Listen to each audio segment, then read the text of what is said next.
ॐ सर्वमङ्गलमाङ्गल्ये शिवे सर्वार्थसाधिके शरण्ये त्र्यम्बके गौरी नारायणी नमोऽस्तुते।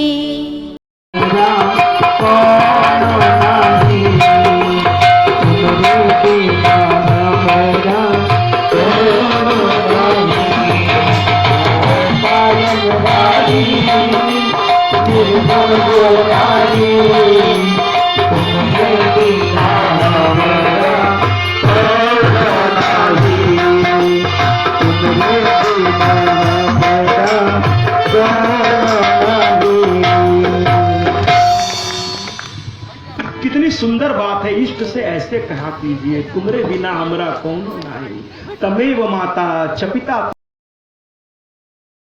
तमेव, तमेव बंधु च सखा तमेव, तमेव विद्या द्रविणम तमेव, तमेव सर्वम मम देव देव। तुम ही मेरी माँ हो, तुम ही मेरे पिता हो, तुम ही मेरे भाई बंधु हो, तुम ही मेरे सब। आइए कथा आगे बढ़ाते हैं। इस प्रकार सुदर्शन तो हाथ जोड़े बैठा है माँ से। माँ ने अगला आदेश दिया, पुत्र अयोध्या की ओर प्रस्थान करो। तुम्हारी राजगद्दी अब खाली हो चुकी है, तुम्हारे दोनों शत्रु मारे जा चुके हैं। जाओ, आज से अयोध्या के नरेश बनोगे और पूरे 1000 वर्ष तक तुम राज्य करोगे। तुम्हारे सारे दुखों का अब अंत हो गया और अंत में तुम मेरे धाम आ जाओगे। तो ऐसे सुदर्शन भक्त की कथा अब हम लोग यहाँ समाप्त करते हैं। आइए, ये कथा कल ही हो जानी चाहिए थी, लेकिन थोड़ा सा आप जाने दीजिए। आगे चलते हैं हम लोग, अब आगे बढ़ते हैं। आज देखिए जरा सा, ये तमसा नदी पे क्या हो रहा है। कलकल करती तमसा नदी बह रही है। वहां एक शख्स खड़े हैं, दूर से दिख रहे हैं, बड़े दिव्य। आइए नजदीक चल के देखें कौन है वो। अरे ये तो चब्बियन ऋषि है। आज तमसा नदी के किनारे आ गए हैं। उनको आज स्नान करने का मन है। कब वस्त्र उतारा, चोटी का बंधन किया, आचमन किया। जल में उतरने के नियम होते हैं भैया। गंगा जी जाइए ना तो ऐसे ही धड़ाक उनके अंदर प्रवेश मत कर जाइए। हर चीज का नियम है। आप वस्त्र इत्यादि करके तैयार होके सबसे पहले माथ में पानी में, उसके जल में पैर मत लगाइए। पहले प्रणाम कीजिए, माँ है वो, प्रणाम कीजिए। फिर स्तुति कीजिए उनकी, जो भी आपके समझ में आ रहा हो। अरे नहीं कुछ तो मुंह से ही कहिए, माँ आज आपका दर्शन हुआ, माँ आज आपका करते हैं दर्शन मात्रेण मन कामना पूर्ति। जय माँ गंगे जय माँ मूर्ति, दर्शन मात्रेण मन कामना पूर्ति। हे माँ तुम्हारा दर्शन हो गया। फिर इसके बाद उस जल को प्रणाम छू करके प्रणाम कीजिए। उसके बाद आचमन कीजिए। फिर अपने ऊपर थोड़ा छिड़किए और माँ से आदेश मांगिए, माँ आपके आंचल में आज थोड़ा सा 1-2 डुबकी लगा दूं क्या? आपकी करुणा में थोड़ा सा लोटपोट हो जाऊं क्या? आदेश है क्या माँ? और फिर आपको लगेगा माँ कह रही है आओ बेटे। माँ कभी मना करती है क्या? आओ बच्चा। और तब पहला पैर उठाइए क्षमा मांगते हुए, माँ आपके जल में पहला पैर रख रहा हूँ, बच्चा हूँ आपका। फिर पहला, फिर दूसरा, धीरे धीरे प्रवेश कीजिए और मौसल स्नान कीजिए। मौसल, अब आप कहेंगे ये कौन स्नान है महाराज? शांति के साथ ध्यान एकाग्र करके धीरे से डुबकी लगाइए। 1, 2, 3 ऐसे डुबकी लगाइए, जितनी इच्छा करे, कोई चिंता की बात नहीं है। लेकिन हाथ पैर फेंकते हुए, उछलते कूदते। अरे भैया वो पिकनिक स्पॉट नहीं है, स्विमिंग पूल नहीं है कि आप जंप मार दिए ऊपर से, ड्राइव मार रहे ऊपर से। Swimming pool, this is not swimming pool. ये पवित्र स्थान है, इसकी अपनी एक मर्यादा है। कृपया पालन कीजिए। और गंगा जी में साबुन इत्यादि लगा के नहीं नहाना चाहिए, मैं बता देना चाहता हूँ। कपड़े निचोड़ना नहीं चाहिए, उसमें कपड़ा निचोड़ना है, बाहर बालू निचोड़ लीजिए। अरे वो आपके घर का नल नहीं है जहां आप कपड़े धोने लगे, वो माँ का जल है। ये और बात है कि वो प्रदूषित हो गया है, ये हम लोगों की मूर्खताओं का ही नतीजा है, तभी तो कोरोना जैसी बीमारी का सामना करना पड़ रहा है। हम लोग प्रकृति को प्रदूषित कर रहे हैं, ये ठीक नहीं है। गंगा स्वच्छ रखिए, अपनी ओर से प्रयास कीजिए, उसमें माला फूल ले जाकर मत डाल दिया कीजिए भैया, ये सब प्रदूषित करते हैं। 100 मत बहाइए गंगा में, मत बहाइए, अंतिम संस्कार करिए, चिता पर रखते शुद्धिकरण होता है, चिता पर रखते उसकी थोड़ी सी राख बहा दीजिए, लेकिन 100 पूरा का पूरा मत बहाइए। प्रदूषित हो रहा है जल, जल प्रदूषित हो रहा है, मत करिए ये सब। अगर बहुत किसी को तकलीफ है, लकड़ी नहीं खरीद सकता, तो गवर्नमेंट ने जगह जगह इलेक्ट्रॉनिक लगा रखा है जहां आप सौदा कर सकते हो, बहुत कम शुल्क में कर सकते हैं। लेकिन गंगा में मत फेंक दीजिए, या गंगा के बगल में कुछ लोग गाड़ देते हैं, वो भी ठीक नहीं है भैया, क्योंकि बाढ़ आएगी, वो लाश सड़ा गला ऊपर आएगा और फिर पानी में बह के पानी को प्रदूषित करेगा, है ना। यहाँ पर 2 लाइन अभी पूरा तो नहीं है, वो हो जाए, मानो तो मैं गंगा माँ हूँ।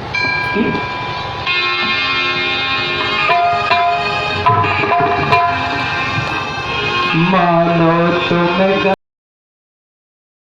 गंगा माँ हो, ना मानो तुम गंगा पानी,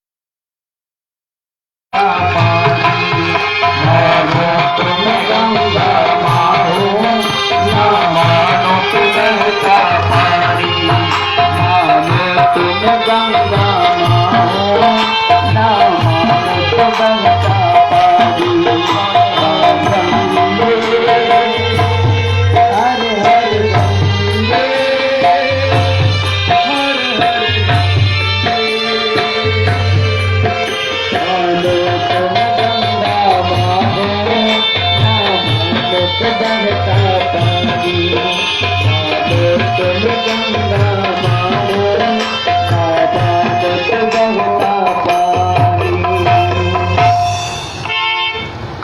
तो भैया गंगा जी का अवतरण जब होगा ना, इस कथा में आएगा, शिवम जी से पूरी गीत ये हम लोग सुनेंगे, खूब नाचेंगे, खूब गाएंगे, लेकिन अभी फिलहाल यहाँ पर इतना ही। तो वो प्रवेश किए, और प्रवेश करने के बाद जैसे ही डुबकी लगाई उन्होंने, एक बड़ा सांप सर्प आया, उनको लपेटा और खींच के अंदर लेके चल दिया। अब ये माँ को पुकारने लगे, हे माँ, हे जगदम्बा, हे जगदम्बे, कृपा करो, कृपा करो। और जब उन्होंने इस तरह से आवाज दी भैया, तो माँ जो है वहीं से कुछ ऐसा प्रभाव किया उन्होंने कि वो विषधर जो है विषहीन हो गया, और चव्यन ऋषि को छोड़ दिया उसने। लेकिन अब तक तो वो पाताल लेके जा चुका था, अब हो तो क्या हो, बड़ी समस्या। तो वो पाताल में ही घूमने लगे। अचानक प्रहलाद, वहाँ के राजा थे, उनके दूत की नजर पड़ी, उन्होंने उनको पकड़ा, ले जाकर प्रहलाद जी के सामने खड़ा कर दिया।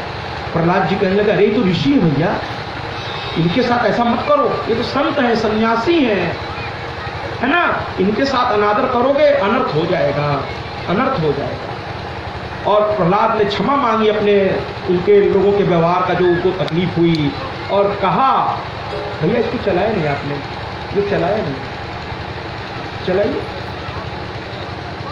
चलाइए।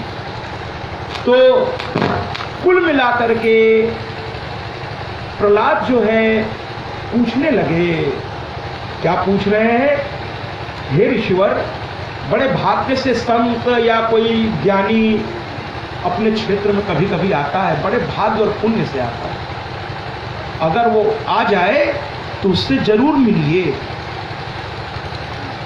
एकांत में मिलिए, सबके सामने मिलिए, मिलिए और उसका आशीर्वाद जरूर लीजिए। तो कहे ऋषिवर आशीर्वाद दीजिए। तो ऋषि जब आशीर्वाद देते हैं तो कुछ ज्ञान भी दे देते। तो कहे राजन, आपकी कृति बहुत फैली, आप तो भक्त हैं भगवान के, कोई इच्छा हो तो बताइए। तो कहे महाराज, तीर्थों में जाना चाहता हूँ, तीर्थों में जाना है, बताइए ना कौन से तीर्थ में जाऊँ। कहने लगे, भैया तीर्थ में तो बाद में जाइएगा, पहले तीर्थ में जाने के नियम तो जान लीजिए। आइए ना, हम लोग भी जानते हैं तीर्थ में जाने का नियम। कहे जिस दिन तीर्थ जाने का संकल्प आप मन में ले लीजिए, चाहे वैष्णो देवी जाइए, विंध्याचल जाइए, मैहर जाइए, है ना, कड़े जाइए, मसूरियन जाइए, कहीं भी जाइए भैया, जिस दिन संकल्प हो गया उसी दिन से उनके ध्यान में डूबना शुरू कर दीजिए। कपड़े पैक कर रहे हैं तो भी उनका ध्यान, टिकट रिजर्वेशन करा रहे हैं उनका ध्यान, सब समय उन्हीं का ध्यान। दुनियादारी थोड़ा कुछ दिनों के लिए छोड़ दीजिए। बड़ा मजा आता है इसमें कि मैया के पास जाएंगे, मैया के दर्शन करेंगे। अरे मैया ऐसी दिखती है, पिछली बार भी मैं गया था, ऐसे ऐसे उसकी सजावट थी, उसकी आंखें ऐसी थी, हैं, कितना भाव में आइए जरा सा, माँ के पास आइए, विश्वास कीजिए उनके पास पहुँचने से पहले आप उनके पास पहुँच जाएंगे। सब कुछ तो मन से ही है। अभी आप उनके पास नहीं पहुंचे, लेकिन संकल्प लेते ही, जैसे जिस दिन महेंद्र जी ने इस कथा का संकल्प लिया, सच पूछे तो श्रीमद् देवी भागवत उसी दिन इनके पास आ गए। ये तो बाद में मैं आया और लेकर के आके सुनाया। संकल्प बहुत बड़ी चीज होती है। संकल्प लीजिए कि मुझे ये काम करवाना है, सामर्थ्य नहीं है कोई बात नहीं, बस मन में संकल्प आ गया कि मुझे भी श्रीमद् देवी भागवत सुननी है अपने क्षेत्र में है, और संकल्प आएगा तो विश्वास कीजिए उस संकल्प को पूरा करने मेरा जैसा कोई न कोई आपके पास आएगा, कोई न कोई आएगा। वो माँ भेजेगी, आपका भाव होगा ना तो आप मुझे या किसी को भी ढूंढ लेंगे। भाव से भक्ति। हाँ, अब ये और बात है कि हमें अच्छा सुनना है, खूब अच्छे से सुनना है, तो आप बेहतर चुनना, वो आपका अधिकार भी है। जो आपको अच्छा लगने लगे, जिसकी भाषा शैली आपको बहुत अच्छी लगे, जिसको समझाने का तरीका, तो लोग कहते हैं भैया आप ही से करानी है, समय नहीं है, जब समय हो तब बता दीजिए।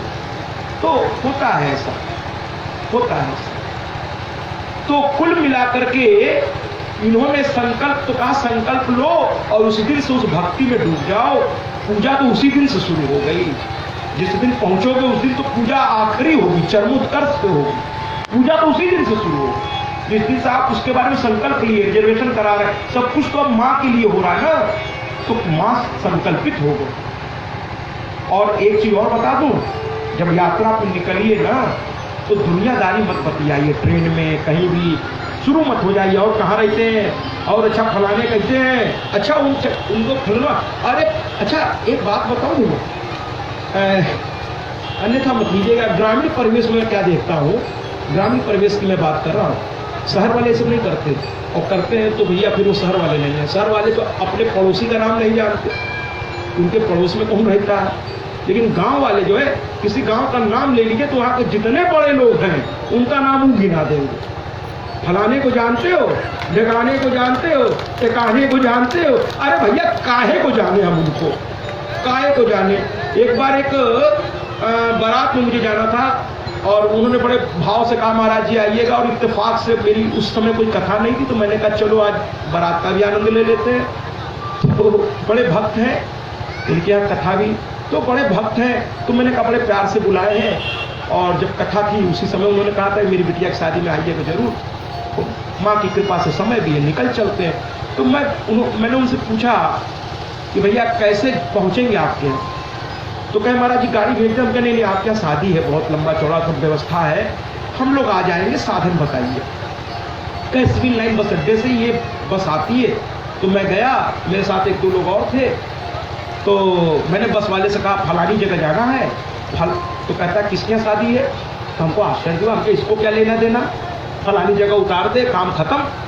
फिर भी मैंने कहा भैया फलाना, अच्छा फलाने की, अरे उनका फलाना तो उनका ठिकाना तो उनका ठिकाना। हमका भैया गेट खोलो, अंदर बैठना है, मुझे क्या लेना आपके गांव के पूरे इतिहास, भूगोल, नागरिक शास्त्र, मुझे अंदर बैठने दो। फिर मैं बैठा, लेकिन तब तक मैंने क्या देखा कि एक चार पहिया तेजी से, बहुत तेजी से आ रही है, और एक मेरी घंटी बजी मोबाइल की। कहे महाराज जी आप घर से अभी निकले तो नहीं है? क्या मैं निकल चुका हूँ। तो क्या कहाँ है? मैंने कहा सिविल लाइन। क्या महाराज जी उन्होंने गाड़ी भेज दी है, आप कहाँ हैं? हमने कहा भैया कहाँ हैं आप? तो कहे हनुमान मंदिर के सामने। हम कहे बस वहीं मैं भी हूँ। तो उन्होंने अपनी गाड़ी नंबर, हमने कहा आप सामने दिख रहे हैं प्रभु, सामने दिख रहे हैं। कहे बस उतर जाइए आप, बस मत बैठिए, आप उतरिए। फिर मैं उतरा और गाड़ी में बैठा, फिर वो लोग लेके चल दिए, फिर कोई समस्या ही नहीं हुई, वो लोग लेके चले गए। तो कुल मिलाकर के जो है ये कथा चज्ञन ऋषि कहते हैं तीर्थ में जब जाइए तो कुसंग से बचिए, अगल बगल बुरे लोगों को मत बैठने दीजिए। और अगर बैठ ही गए हैं, अब भाई ट्रेन आपका तो है नहीं, बैठ गए हैं तो आप उनसे दूरी बना के रखिए। जो दुनियादारी और ना हो ना, माला वाला अगर आप जपते हो तो माला जपिए, नहीं कुछ तो उनका नाम लेते रहिए, अपने आनंद में आनंदित रहिए, आनंदित रहिए, विश्राम कीजिए, ट्रेन में आराम कीजिए। और जब तीर्थ स्थान पे पहुंचिए तो वहाँ के नियमों का पालन करिए। होता क्या है ना, प्रसाद लेने में धक्का धुक्की, लाइन में आप क्रॉस करके सोचते जल्दी दर्शन हो जाए, तो सबको धक्का मारते हुए, सबको तकलीफ देते हुए आप विंध्याचल में मैया के सामने पहुंच जाएंगे और मैया कहेगी क्या बात है, मैया बड़ी खुश हुई ऐसी औलाद पाके, कितने मेरे बच्चों को धक्का मारते हो तुम यहाँ आए हो, बड़ी खुश हूँ मैं तुमसे। ऐसा कहेगी क्या मैया? अरे नाराज हो जाएगी आपसे कि मेरे कितने बच्चों को तुमने तकलीफ दी है। तो तीर्थ में ना बड़ी शांति से लाइन लगाकर जब अपना नंबर आएगा तभी आइए, और विश्वास कीजिए माँ आपका इंतजार करती नजर आएगी। और जैसे जैसे माँ की तरफ बढ़िए, चाहे वो विंध्याचल की व्यवस्था भी मैंने देखी है, तो दूर से ही माँ की ओर देखना शुरू कर दीजिए और अगल बगल मत ध्यान दिया कीजिए कौन कौन आ रहा है। अच्छा चच्चा भी हैं, अच्छा बड़का बाबूजी भी हैं, और पता चला ये लंबी घूंघट आपने कहा ली। अरे काहे भैया, मैया को देखना है कि नहीं देखना? इतनी दूर से हम आ रहे हैं। और चच्चा जी या जो भी आदरणीय साथ में, उनको खुद कहना चाहिए अरे बिटिया ये माँ का घर है, माँ को देखो, माँ को देखो। और जी भर के पहले से झांकना शुरू कर दीजिए, अब आने वाली है मैया, अब आने वाली है, अब आने वाली है। और जैसे ही पहुंच जाए जी भर के देखिए ऊपर से नीचे तक। बहुत से लोग क्या करते हैं, 1200 किलोमीटर की यात्रा करके गए और जैसे ही भगवान की मूर्ति के सामने जाते बड़े भक्ति भाव के होते, आंख बंद कर देते। जिसको देखने आप गए वो जब सामने आया तो आंख बंद कर, जैसे आप कथा के लिए बैठे, जैसे मैं आया अब आप आंख बंद करके पूरी कथा में बैठे रहिए, जय माता की बैठे रहिए। फिर आपको ना भाव समझ में आएगा ना कुछ समझ में आएगा। देखिए मैया की ओर, मेरी मैया को देखिए, कथा का आनंद आएगा, आनंद आएगा। तो उसी तरीके से जब मंदिर में जाइए तो मूर्ति को देखिए, आज पुजारी बाबा ने कैसा सजाया है मैया को, जरा सा वो दो लाएगा है ना। नाम है तेरा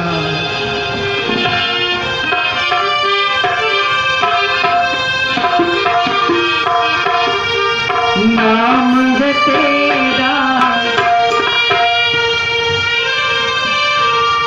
अरे नाम है तेरा काबद भरा, कब तेरा दर्शन होगा।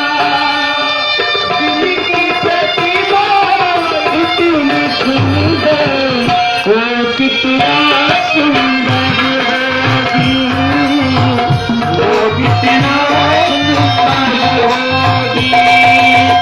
नाम है तेरा तारनहारा, अब तेरा दर्शन होगा। जिनकी प्रतिभा कितनी सुंदर, वो कितना सुंदर होगा, वो कितना सुंदर होगा, वो कितना सुंदर होगा।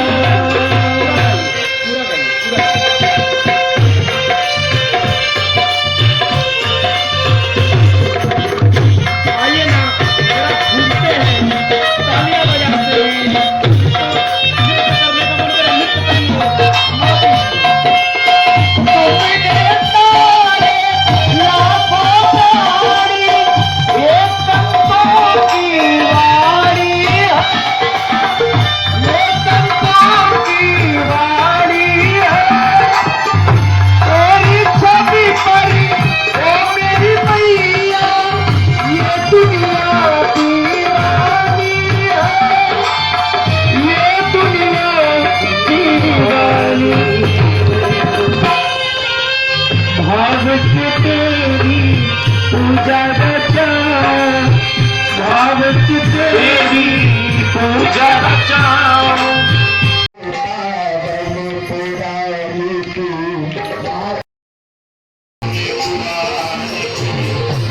सहित विचित्र पाणी कर्कवश विष विष महिमारे कर्कवश विष नूतनने विभूति विधायिने नूतनने विभूति विधायिने परम प्रभाकर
ॐ सर्वमङ्गलमाङ्गल्ये शिवे सर्वार्थसाधिके शरण्ये त्र्यम्बके गौरी नारायणी नमोऽस्तुते।